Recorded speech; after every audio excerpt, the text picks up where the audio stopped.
فوت ہو گئے، میں نے بھی یہاں صدا اونچی بولو یار نہیں رہے. جس طرح خرم بھائی کے والد صاحب انتقال کر گئے، ان کی دولت ان کے ساتھ گئی؟ بولو تو صحیح. نہیں تو یہ میری بھی دولت میرے ساتھ نہیں جانا. نہیں جائے گی. ارے جس دولت کی خاطر ہم نمازیں نہیں پڑھتے، روزے نہیں رکھتے، زکوٰۃ نہیں دیتے، جس دولت کی خاطر ہیرا پھیریاں کر رہے ہیں، میں کہتا ہوں ہیرا پھیری کر کے پوری دنیا پر قبضہ کر لو، مر گئے تو ساتھ کچھ جائے گا؟ سکندر اعظم پوری دنیا فتح کرنے والا، جب موت کا وقت آیا کہنے لگا میرے ہاتھوں کو باہر رکھنا کفن کے. کہنے لگے کیوں؟ کہنے لگے شاید میری میت کو دیکھ کر کسی کو عبرت آ جائے. میں نے پوری دنیا فتح کی لیکن خالی ہاتھ ہی جا رہا. ارے خالی ہاتھ ہی آئے ہیں تو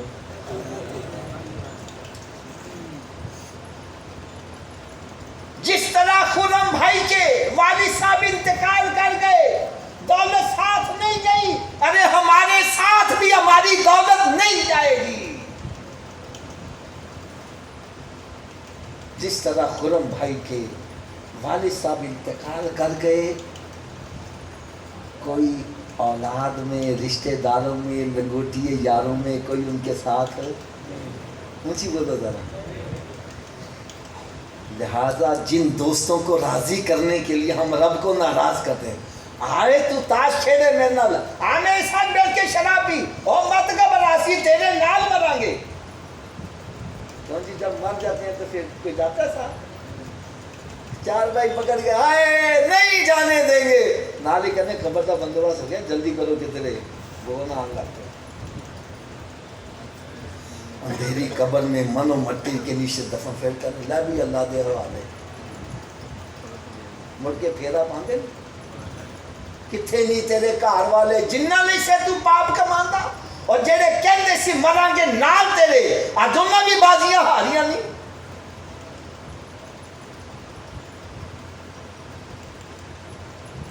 اب توڑ کا ساتھی کیا ہے؟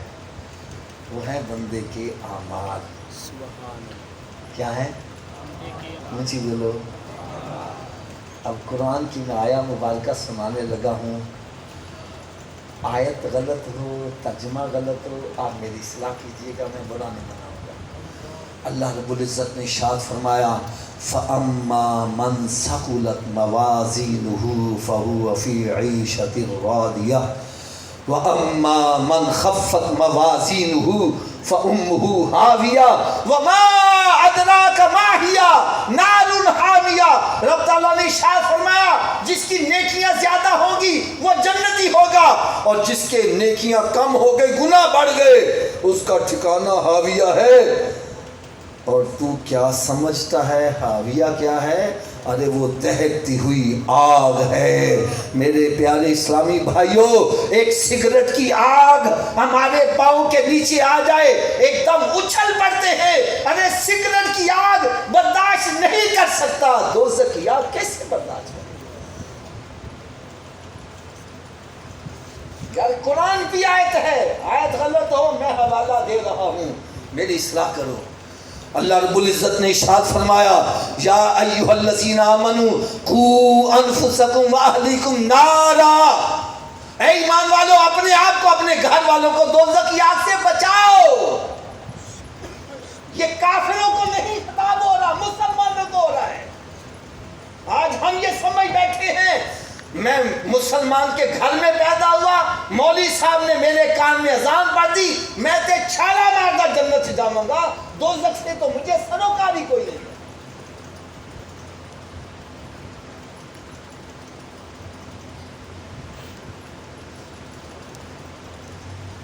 اگر میری بات سے آپ کو تسلی نہیں ہو رہی، میں ایک بڑی مشہور حدیث بخاری شریف میں بھی، مسلم میں، غالباً کافی ساری حدیث کی کتابوں میں یہ حدیث نقل ہے.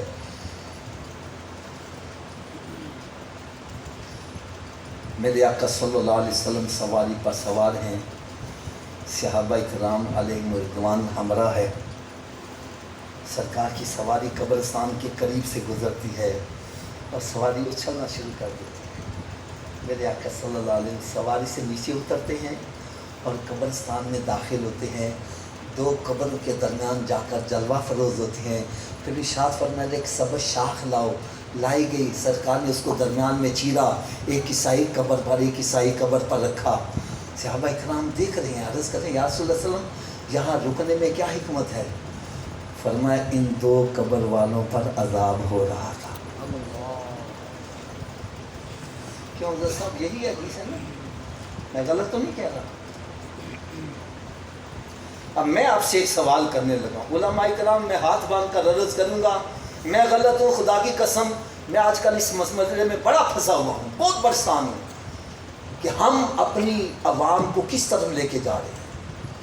کوئی زانی ہے، کوئی شرابی ہے، کوئی بے نمازی ہے، کوئی ماں باپ کا نافرمان ہے، کوئی جوا کھیل رہا ہے، محفل میں آتا ہے، ہم اس کو کہتے ہیں جناب جس نے یہ کیا وہ سیدھا جنت میں جائے گا۔ وہ کہتا ہے منفی کی لوڑ جوا چھڈن دی، من کی لوڑ نمازاں پڑھو۔ یار مجھے یہ بتلاؤ یہ قبریں مسلمانوں کی تھی یا کافروں کی تھی؟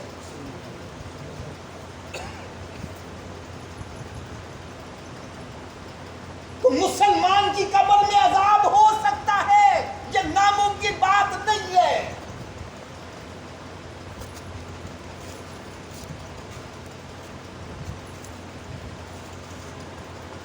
اور صحابہ اکرام پھر عرض کرتے ہیں یا رسول اللہ صلی اللہ علیہ وسلم ان پر عذاب کس وجہ سے ہو رہا ہے؟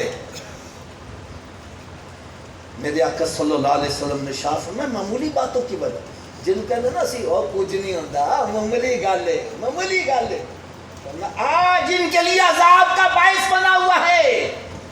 فرمایا ان میں ایک بندہ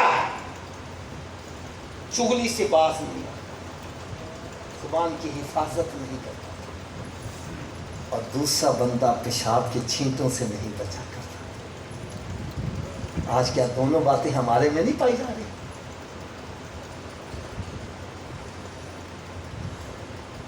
زبان کی تو کیفیت یہ بنی ہے، اللہ تعالیٰ معاف کرے، اللہ تعالیٰ معاف کرے، دوستوں کی محفل میں بیٹھا ہو تو مادر پتر ہی آزاد، صرف دوستوں کو ہنسانے کے لیے کفریہ کلمات بھی بکنا پڑتے ہیں، بک جاتا ہے۔ کوئی نماز کا مذاق اڑا رہا ہے، کوئی روزے کا مذاق اڑا رہا ہے، اور سارے کھلکھلا کے ہل رہے ہیں۔ یاد رکھو علماء کرام موجود ہیں، میں غلط ہوں میری اصلاح کرو۔ جو بندہ ارکان اسلام میں سے کسی کا مذاق اڑاتا ہے وہ کافر ہو جاتا ہے۔ ارے سرکار کی شفاعت کافر کے لیے نہیں ہے،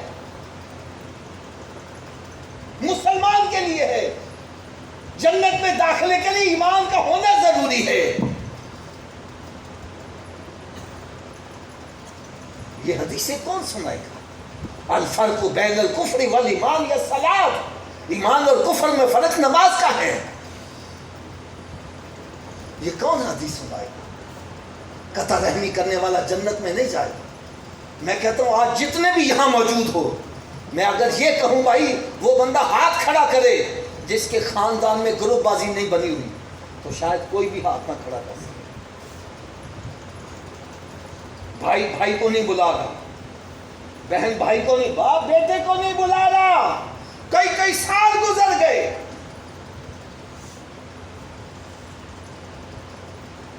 اور اگر کوئی ادھر چلا گیا تو ادھر گیا، ساڑھے تو گیا بس۔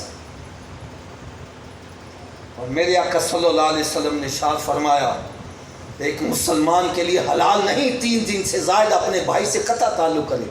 آج کوئی سال گزر گئے، پرواہ نہیں۔ فرمایا جو 3 دن سے زائد قطع تعلق کرے گا، فرمایا خطرہ ہے کہیں اس کا خاتمہ خراب نہ ہو جائے۔ اور جس نے 1 سال تک اپنے بھائی سے قطع تعلق کیے رکھا، ایسا ہے جیسے اس نے اپنے بھائی کو قتل ہی کر دیا۔ آج ان حدیثوں پر کون عمل کرے گا یار؟ کون ہمیں بتلائے گا؟ آج ہم نے لوگوں کو میٹھی گولیاں دے دے کے حال ایسا کر دیا ہے۔ میں مسجد میں بیٹھا سچی بات کر رہا ہوں، میں جہاں جاتا ہوں کوشش کرتا ہوں، پوچھتا ہوں یار یہاں پر لوگ زیادہ برائی کو کس میں پڑے ہیں تاکہ اس کے اوپر تھوڑا سا زور ڈالا جائے۔ لاہور کے اندر علاقے میں میں بیان کرنے گیا، میں نے کہا یار یہاں پر، کہنے لگا حافظ صاحب یہاں شراب اتنی پی جاتی ہے کہ مسجد کے سامنے بیٹھ کے شراب پیتے ہیں، اور ہم کیا کرتے ہیں؟ بس میلاشری کے جھنڈے ہلاؤ گے تو سیدھا جنت میں جاؤ گے۔ خدا اگر ایسا ہی بات ہے تو میرے آقا کی ولادت کا مقصد تو ختم ہو گیا۔ ارے سرکار کی ولادت کا مقصد یہ تھا لوگوں کو سیدھے راستے پر لگایا، برائیاں ختم کی جائیں، نیکی کی طرف ان کو لگایا۔ آج ہمارے اندر یہ بہت بڑا ڈرا بیک آ گیا۔ میرے پیارے اسلامی بھائیوں،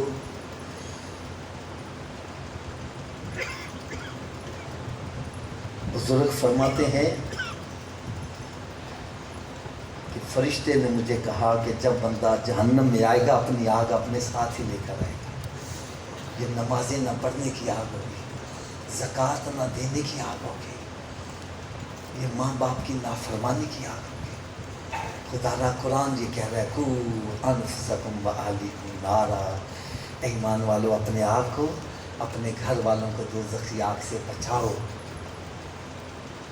تو خدا را اگر میری باتیں صحیح ہیں تو یار اس پر پھر عمل کرو، اگر غلط ہے تو میری اصلاح کرے، میں برا نہیں منانے والا۔ میرے آقا صلی اللہ علیہ وسلم نے ارشاد فرمایا قیامت کے روز مسلمان سے سب سے پہلا سوال کون سا ہوگا؟ نماز۔ اتنی آواز سے بولو جن کو نہیں پتا ان کو بھی پتا چل۔ نماز۔ ایک مرتبہ اتنی اونچی آواز سے بولو نماز۔ کیا ہمارا پہلا سوال درست ہے؟ یار میں گیس لگواؤں، آپ بے شک تیار ہیں، آپ کہو گے حافظ صاحب نے تکا لگایا، پتہ نہیں آندہ بھی ہے کہ نہیں آندہ، لیکن میرے آقا کا فرمان غلط اونچی بولو گا۔ جب سرکار نے فرمایا پہلا سوال ہی نماز کا ہوگا تو پہلے سوال میں ہی اللہ نہ کرے پھنس گئے، اگلے سوالوں کا کیا بنے گا؟ جو پڑھے لکھے افراد ہیں میری بات کی تصدیق کریں گے، جب ایگزامینیشن ہال میں جا کے بیٹھتے ہیں پہلا سوال صحیح ہو جائے، اگلے مشکل میں ہو تو آسان ہو جاتے ہیں، اور پہلے میں اٹک جائے اگلے آتے بھی ہوں تو بھول جاتے ہیں۔ یار آپ مسجد میں بیٹھے ہو، بات سچی کرنا، ہمارے گھر میں صندوق ہوتے ہیں، سیفیں ہوتی ہیں، الماری ہوتی ہیں، کیوں بابا جی ان میں گندے کپڑے رکھتے ہو صاف رکھتے ہو؟ تھوڑا سمجھیے بات، گندے کیوں نہیں رکھتے؟ آپ کہو گے حافظ صاحب صندوق بنایا ہی پاک کپڑوں کے لیے گیا ہے، ناپاکوں کے لیے ہم نے باسکٹ رکھی ہے۔ ارے جب تو نے صندوق پاک کپڑوں کے لیے بنایا ہے، ناپاک نہیں رکھتا، اللہ تعالیٰ نے بھی جنت پاک لوگوں کے لیے بنائی ہے، ناپاکوں کے لیے نہیں بنائی، ناپاکوں کے لیے جہنم ہے۔ میرے آقا صلی اللہ علیہ وسلم کی چشمان مبارک سے آنسو جاری ہو گئے، عرض کرنے لگے مالک و مولا میرے امتی تو گناہ کریں گے، ان کا اندر ناپاک ہو گیا، وہ جہنم میں چلیں گے، میں کیسے برداشت کروں گا؟ یا اللہ کرم نوازی فرما دے۔ رب تعالیٰ نے ارشاد فرمایا میرے محبوب یہ 5 نمازوں کا تحفہ لے جا۔ اونچی بولو یا کتنی نمازوں کا؟ 5۔ یا اللہ ان 5 نمازوں سے کیا ہوگا؟ فرمایا جس طرح کسی کے گھر کے سامنے نہر جاری ہو اور دن میں 5 مرتبہ غسل کرے، اس کے بدن پر میل نہیں رہے گی، تیرا امتی 5 نمازیں پڑھے گا، اس کے باطن میں گناہوں کی میل نہیں رہنے دوں گا، جنت کا حقدار بنا دوں گا۔ یار ایک بڑی حدیث میرا خیال ہے شاید یہ مسجد میں بھی یہاں کہیں لکھی ہو، الصلاۃ مفتاح الجنہ، نماز جنت کی چابی ہے، جنت کی اونچی بول دو یار، چابی کے بغیر تالا کھولو گے نہیں، تو چابی کا بندوبست مرنے کے بعد کرنا چاہیے نا، جی بولو یار۔ پہلے اچھا کیا ہر چابی ہر تالے کو لگ جاتی ہے؟ نہیں، اس کی کیا وجہ ہے؟ اس کی وجہ یہ ہے کہ تالے کے اندر لیور ہوتے ہیں، جتنے لیور کا تالا ہوگا چابی کو اتنے دانتے پڑے ہوں گے تو گھومے گی تو تالا کھلے گا نا۔ اگر لیور ہیں 10 جانتا ہے 1 تالا کھل دے گا، نہیں، 2 سے 3 سے کب کھلے گا؟ جب پورے 10۔ تو آؤ آج میں آپ کو یہ بتلا دوں جو جنت کو تالا لگا اس کے 5 لیور ہیں۔ اور کتنے ہیں؟ پہلے کا نام ہے فجر، دوسرے کا نام